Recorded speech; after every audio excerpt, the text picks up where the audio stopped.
Live from the Business Radio X studio inside Renaissance Bank, the bank that specializes in understanding you. It's time for North Fulton Business Radio. And hello, everyone. Welcome to another edition of North Fulton Business Radio. I'm John Ray, and we are coming to you virtually. We're not back in our studio inside Renaissance Bank at the moment, but we're looking forward to getting back there one of these days soon, yet to be determined. But in the meantime, if you've got a desire for a more personal experience with your bank, give Renaissance Bank a call. I know the work they do. I've dealt with them personally with some of my clients, and they do great work. And they answer their own phone, and you don't have to call a 1-800 number in, who knows what big city that's way outside the South. So check them out. 200 offices across the South ready to serve you.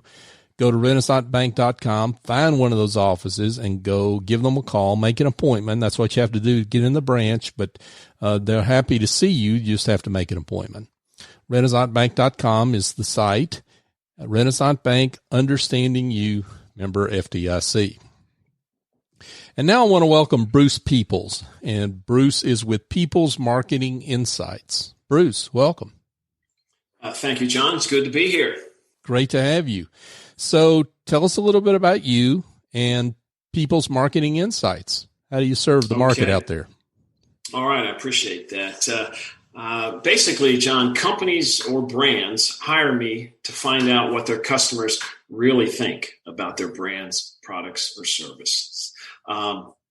I started under the umbrella of what we used to call marketing research back in the day, and then it morphed into consumer insights somewhere in the 90s. Okay. Yeah. And today it's customer experience or user experience and things like that, but they're all very related. Mm-hmm. So as I said, companies hire me to find out what their customers think. The most common tool that I use is like a focus group where I get about 8 of their folks around a table, and we go through a structured discussion. What I do is called qualitative research, and that's simply because my partner is quantitative research. Those are custom research firms that do surveys. So where I talk to 8 people, a survey may talk to 100 people. So that's just a trade term. But anyway, that's in a nutshell what I do. I get inside consumers' heads and find out what they really think about products, features, advertising, etc. Anything under the marketing umbrella. This may seem like the most obvious question in the world, and it is. But there's probably a less than obvious answer to it. Why do it? Why do it? Well, that's a good question. Obviously, if a company's up and running and they're successful, they already know about their customers in general, right? However, presumably, but maybe not, right? Absolutely. One of the reasons they hire me to do that is because I bring a more formal process to that whole thing. For example, go out and find out what our customers think. And you could ask their sales force, but I also bring an objective opinion or objectivity to it that internal folks just can't do. And there's many steps involved. It's like a 7-step process. So you want me to talk to your customers. Well, like who exactly? What age, which gender, where do they shop? This is where we get into the nitty-gritty details. When do we want to talk to them? Where do we want to talk to them? What do we want to ask them about? So it becomes a more of a formal process that generates better results, really. For every time I do this, I come up with specific recommendations. Here's what you need to do with your brand, your package, your pricing, your advertising. So that's one of the reasons they hire me. Also, if they have a new product, let's say they already have an existing line, but they want to change the package, or they want to put some new features on there. I spend a lot of my time presenting new products to customers and getting their feedback because, as you know, I don't know what the number is, but launching a new product, for example, in the grocery channel, costs millions of dollars. Companies want to get it right. So that's why they hire me. Sure. And it takes a little bit of humility on the part of companies to hire you, because it is true that companies sometimes are successful without knowing why. They think they know why, right? It's true. But sometimes they really don't know the real answer, and you help provide that. That is correct. A lot of times, as I say, we dig into features and benefits of products. For example, I did some work for a company that makes some very simple tools. We're talking shovels and rakes. Okay. And I interviewed landscape contractors, which are a great group of folks. That's a whole separate story. But by doing what I call it in-person research, as opposed to a survey. And one of the things that we do, we get at people's emotional connection with a brand or a product. And as you know, a lot of products, status type products, alcohol, things like that are marketed solely on like an emotional connection or a lifestyle and things like that. And surveys really can't get at that very well. So that's just another thing. Pretty much in every discussion I have a question, basically, how do you feel when you use this product? Or sometimes I'll get at it in an indirect way. But that's the other thing. Brands really need to have an emotional connection to really stand out from the rest. What you're talking about there are the intangibles that go beyond just the features and benefits of the product. Absolutely.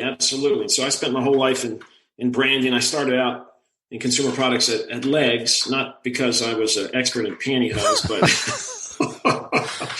I went to, there's many stories about that. I can't wait to ask a few questions about that, but no, go ahead. But I went to IU, Indiana University Graduate School, and there were several IU grads there. So another thing, it's all about referrals and relationships and things like that. But my background in consumer products has really helped me. It's given me a good framework for any company, including B2B, just understanding who's your customer, what are the features and benefits, what matters to them, those kind of things. I wish you would review, Bruce. You talked about the qualitative and quantitative research methods. Yes. Define that again for us and just talk about the pros and cons of each. Okay. Well, a lot of this comes from consumer products companies. Procter & Gamble is the gold star, and I'd like to think that I learned a lot of their similar approaches. And when you're launching a new product or you're talking to your customer, most companies do both. Sometimes they'll do the qualitative first. I'll go out and I'll talk to the customers, and we'll get the right language. We'll find out what matters with them. And then they use that learning to create a quantitative survey, to get feedback on things like purchase intent, likes and dislikes and things like that. So we often work together. I work actually for a lot of quantitative research firms, and we kind of work in tandem, in partnership, trying to solve the same problem. The difference is their results are statistically significant, right? If you survey 100 people or 1,000 people, you can say, well, we know statistically that your product is going to succeed, or this price point is best. Mine's a little more, like I said, qualitative. I can help explain it. One of the cliches is qualitative explains the whys behind the quantitative, the why the customer does this, why they think this way. So that's kind of the difference. And you can, if you're doing an in-person interview, I mean, the visualization I have is looking out my front window and seeing you talk to the landscape guy. Well, but I mean, that would be fun. Yeah, but it's seriously, if you're doing that though, you get the benefit of all the visual clues, the auditory clues that you wouldn't have through a survey, right? I mean, you're able to see and talk to someone, and the interview can go all sorts of different ways in a really good way in terms of understanding. It sure can. Right. It's the value of the interactive and the back and forth. And I have what's called a discussion guide. It guides my questions. The client, we make sure we have in that guide all the topics we need to talk about. But sometimes it's good to let the interviewee just kind of ramble on, as long as they stay within our fence rails, so to speak. And you'd be surprised what they will share with you. I do a lot of interviews via phone, believe it or not. And I do a lot of them in person too. But you're right. And when I do focus groups, that's even more challenging because we sometimes have 7 or 8 people, and I'm trying to read faces when someone says something, and I'm looking at other people's reactions like, that's that. I don't agree with that. As my wife says, I operate in a Windows world. I have a lot of tabs open at the same time. I like that. Trying to figure out who's doing what and how they react. So facial expressions are, I think, one of the great advantages of doing what I call in-person research. I would love to hear some case studies. That's the technical way of saying success stories that you've had in terms of folks you've worked with, brands you've worked with. Sure. Well, I've worked with most of the big brands here in Atlanta. I don't know if I should say them. Let's say large beverage companies, large home improvement companies. Oh, okay. Paper product companies. Yep. Carpeting, flooring companies. So I've worked for most of them. It's been a lot of fun. Mm-hmm. Let's see. Well, one I mentioned earlier was a company that makes tools. I've gotten in a nice groove where a lot of companies that sell to the big box home improvement retailers. And we had a bunch of landscape contractors in there, and they're great. I love talking to them.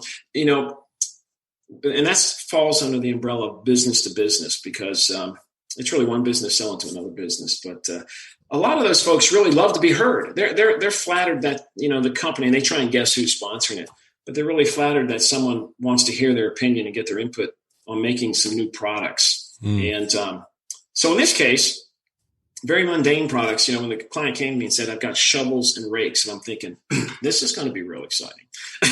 Right.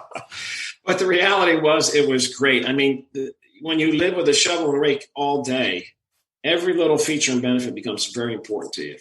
There's trade-offs in price, you know, there's trade-offs in durability and features and materials. And we quickly filled up 90 minutes, and we came away with some great specific product recommendations on this is what you should do with these particular products as you go forward to manufacture them. Mm-hmm. I've also done some work with, I present a lot of new concepts too. For example, I did some work with algae sufferers at one point. And this was basically a hypothesis was some kind of organic thing can help fight allergies without going in great detail. And what was cool about this, number one, it was a German research firm that somehow got a hold of me. So they were pretty cool. I had conference calls at odd hours of the day. But we used a couple tools. We used focus groups, and then we did an online bulletin board. And we kind of did it sequentially. The focus groups kind of helped us narrow down the concepts. And then we went online and got people. One of the advantages of online, you can recruit people from all over the country. So if you're looking for people with a narrow medical problem, suddenly instead of recruiting people for a focus group in Atlanta, you can recruit across the country.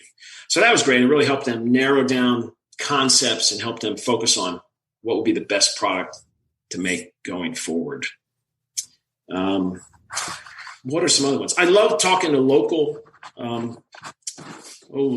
folks. I've done some work for some local banks, community banks. And what I really enjoy about that is you get a broad, they're bank customers, but they're in all types of businesses. Mm-hmm. And, you know, banking and financial services is undergoing a lot of changes. You know, I do most of my banking online and things like that. But you feel like you're part of the community. I went to a small town north of Atlanta and, you know, spent a half a day with these folks. And it was just a very rewarding process. And the bank, of course, got some great feedback on everything from, you know, ATM machines and personal service and online banking and things like that. So I always try and come up with specific recommendations on what I say, ranging from the strategies to the tactics. This is what we've learned. This is what your strategies, you know, should be, or how you might want to tweak them.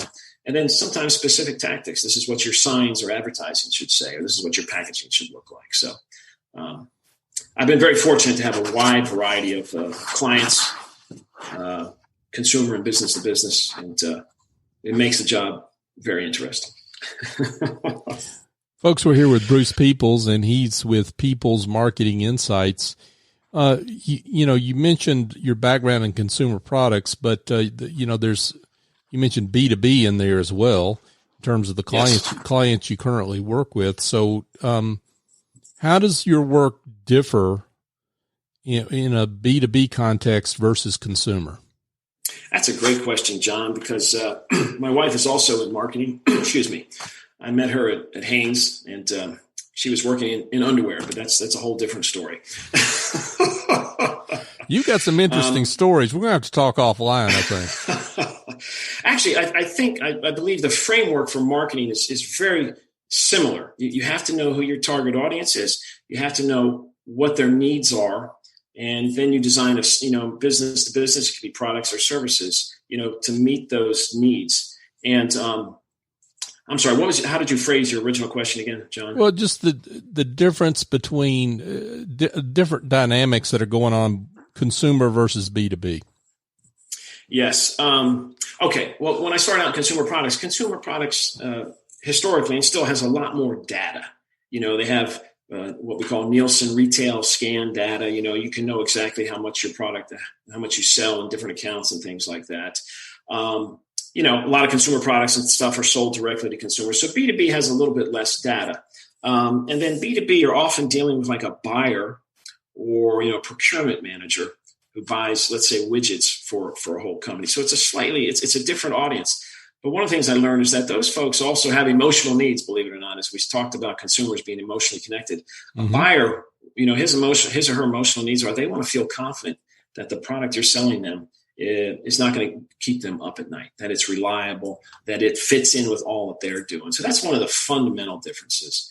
I go out and recruit. I often use the proxy of toothpaste, toothpaste consumers. Well, there's a million of those. It's easy to find them. But B2B buyers and things like that, little different companies often will give me a list of their customers. And that really facilitates my talking to them. They also will send out an email or a heads up, hey, we've hired this guy, Bruce. He wants to, we've hired him to get your, objective, unfiltered feedback. Mm-hmm. So that gives them a heads up. And then I will reach out and talk to them and interview them. And so it's a little bit different. So which, you've worked with both. I mean, which kind of company would you rather work for at this point? More consumer oriented or B2B, or does it matter to you? It doesn't matter. I'm doing a B2B study right now for like a software solutions company, and we're interviewing end users, so to speak. And I find that quite fascinating.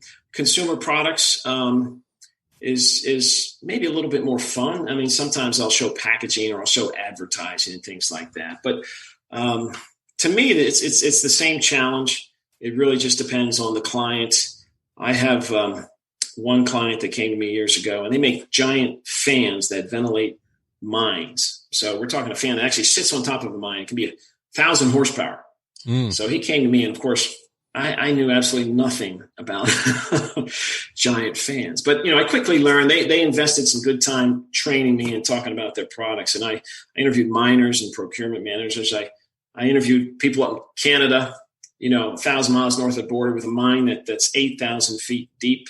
And so I really enjoyed it. And I enjoyed getting the feedback. I enjoyed pulling the insights together and sharing that with the client, saying, here's what I heard. And this is what we heard. And here's the implications. Depending on how comfortable I feel, I might say implications. If I really feel strongly about the subject, I'll provide specific recommendations. This is what you need to do. So I enjoy both of them. I think the process is the same. Some of the executional details are a little different, and the nature of the challenges are a little bit different. But it's all marketing. It's all understanding your customer and coming away with what we call actionable insights, that can improve your business. I'm curious about and if you don't want to use the name of the company, that's cool.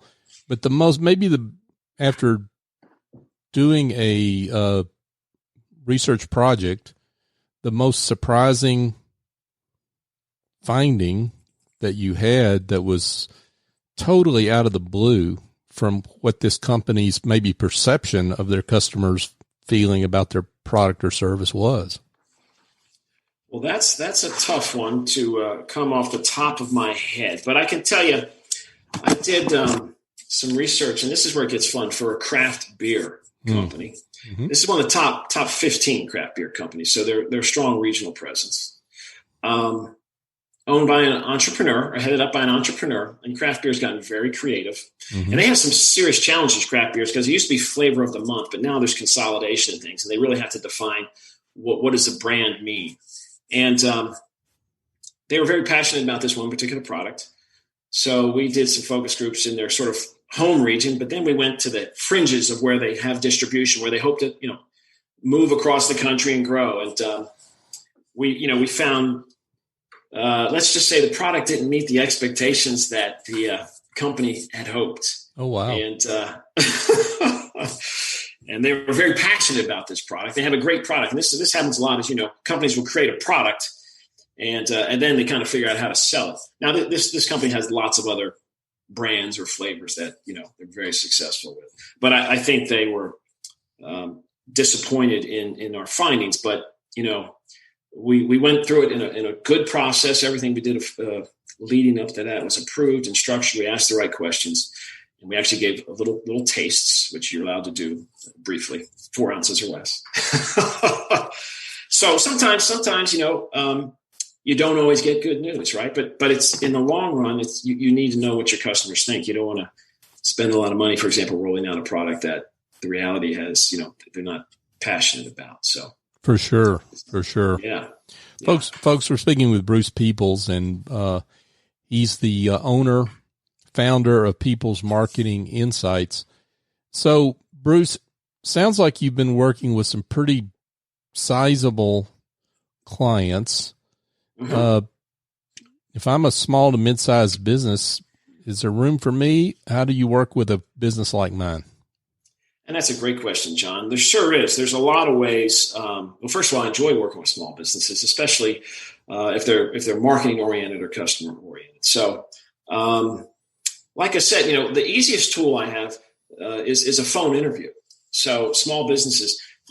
I'll use the focus group for example. The cost of a focus group are in recruiting people. I have to hire someone to recruit them, and they work with databases. They find them online, et cetera. And we pay them incentives to show up, $100, $150. We rent the facility. There's a lot of costs. Small businesses can avoid a lot of those costs.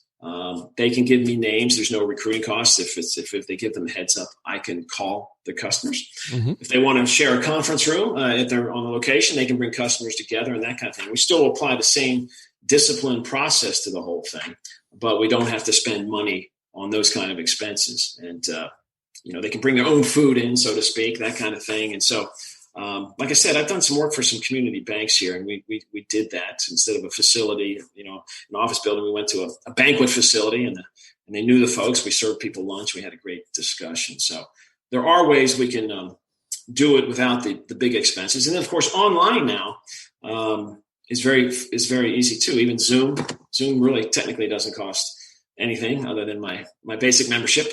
And so there are some affordable, resourceful ways that we can do research for small businesses.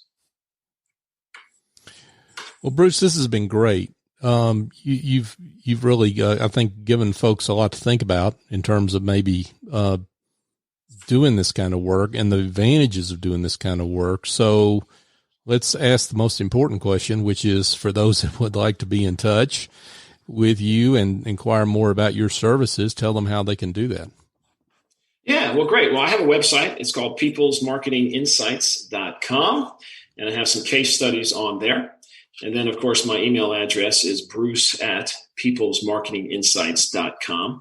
I know it's a mouthful. My internet guy kind of secured that before he asked for approval. But as you know, once you type it in, it's done. Sure. We'd love to hear from folks. It's always good to talk. And sometimes just through talking, things start clarifying and things like that. And I would just add that, spending money on research, a lot of folks, smaller companies think it as a cost, but it's really an investment, as you would know, in brand equity. It's really a long-term investment, and it really makes you feel confident that your strategies and things are more targeted to your customer. For certain.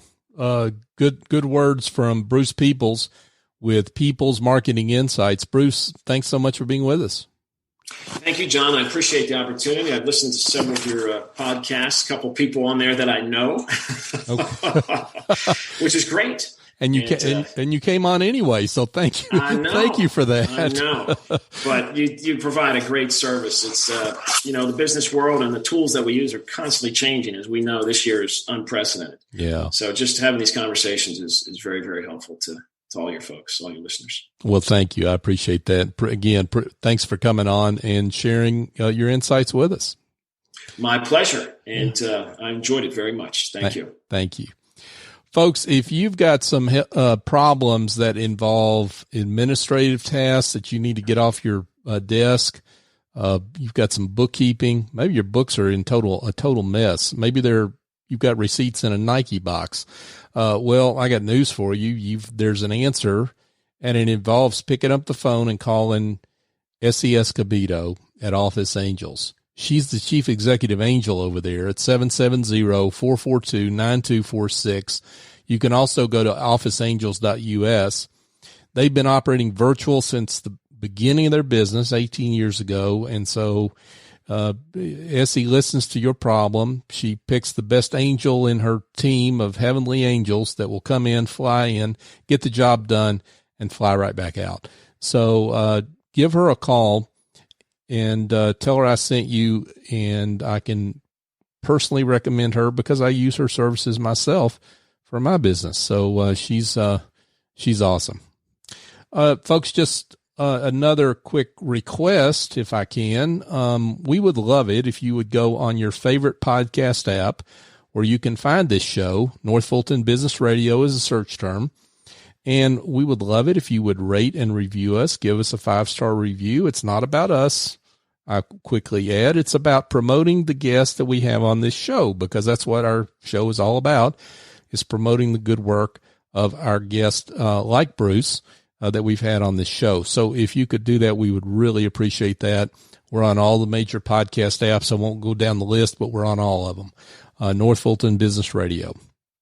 You can also connect with us on social media, North Fulton BRX, and we're on LinkedIn, Facebook, and Twitter. So for my guest, Bruce Peoples, I'm John Ray. Join us next time here on North Fulton Business Radio.